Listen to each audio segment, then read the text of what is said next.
Hi guys, in this session we're going to see the tenses and also the examples for each tenses. First we are going to see the tenses with its formula and also with the examples for that. First one, simple present tense. The formula which we use for simple present tense is subject plus verb or subject plus verb plus s or es or ies. Addition of s, es or ies depends on the verb with the correlation of the subject. Example for simple present tense.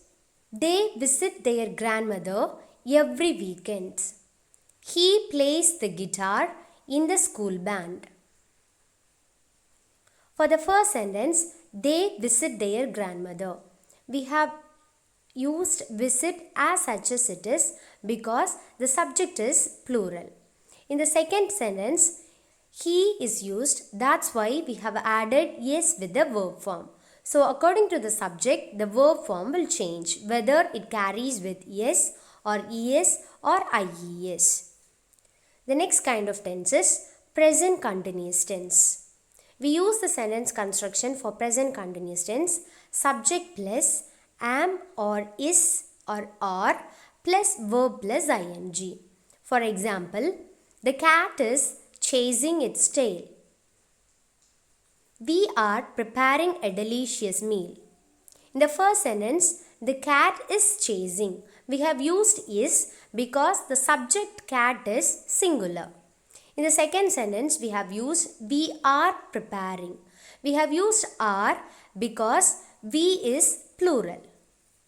So according to the sentence, according to the subject, whether we are using am, is or are, it will change. And we use am for the subject I. The next tense is present perfect tense. We use the sentence construction subject plus have or has plus past participle form of the verb. For example, it has snowed in the mountains. We have won the championship. In the first sentence, we have used has snowed. We have used has because the subject is it. When we use he, she or it, we choose has. In the second sentence, we have used have because the subject is we. So for I, you, we, they, we use have. Then the past participle form of the verb.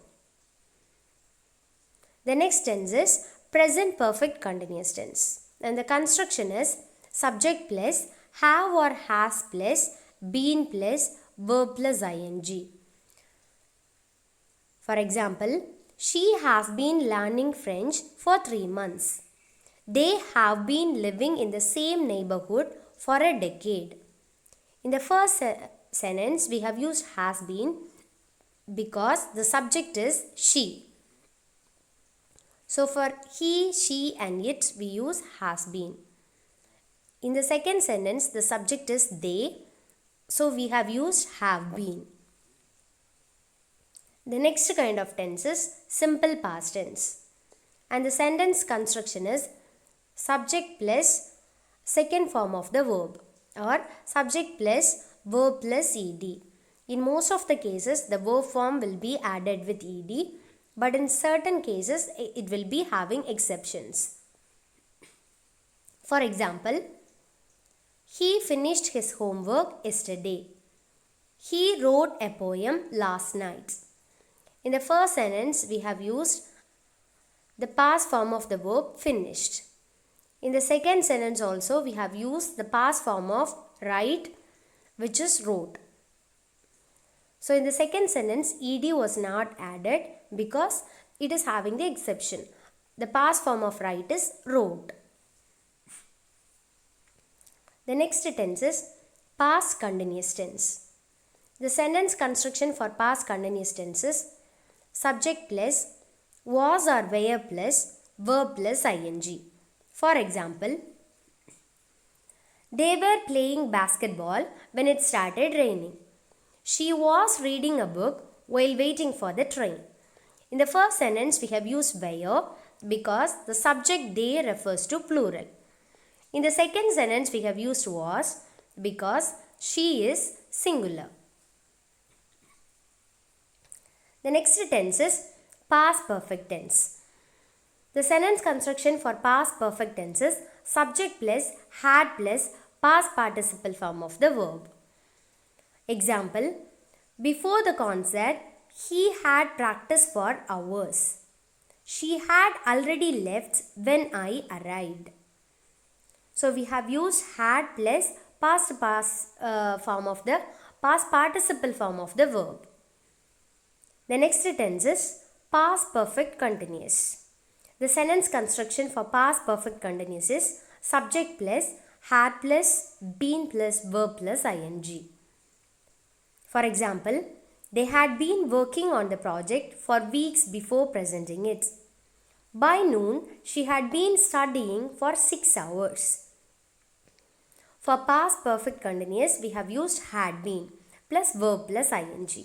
For all the continuous tense, it is important to have ing form with the verb. The next one is simple future tense. The sentence construction for simple future tense is subject plus will plus verb form. For example, she will graduate next year. The train will arrive at 3 p.m. So for simple future with will, we have used the normal form of the verb. The next tense is future continuous tense. The sentence construction for future continuous tense is subject plus will be plus verb plus ing. For example, at 8 p.m. tonight, they will be watching a movie. She will be traveling to Paris during the summer. So for future continuous, we have used will be plus verb plus ing. The next one is future perfect continuous. The sentence construction for future perfect tense is subject plus will have plus past participle form of the verb. For example, by the time you arrive, I will have finished my work. They will have completed the marathon by noon. So for future perfect tense, will have plus past participle form of the verb. The next tense is future perfect continuous tense. The sentence construction for future perfect continuous tense is subject plus will have been plus verb plus ing. For example, in a month, he will have been working at the company for 5 years. By the end of the day, she will have been gardening for 5 hours. So this is the sentence construction for future perfect continuous tense. I hope all these tenses with examples will help you for sure to speak in English. Stay tuned with Learning Station for further videos. Thank you.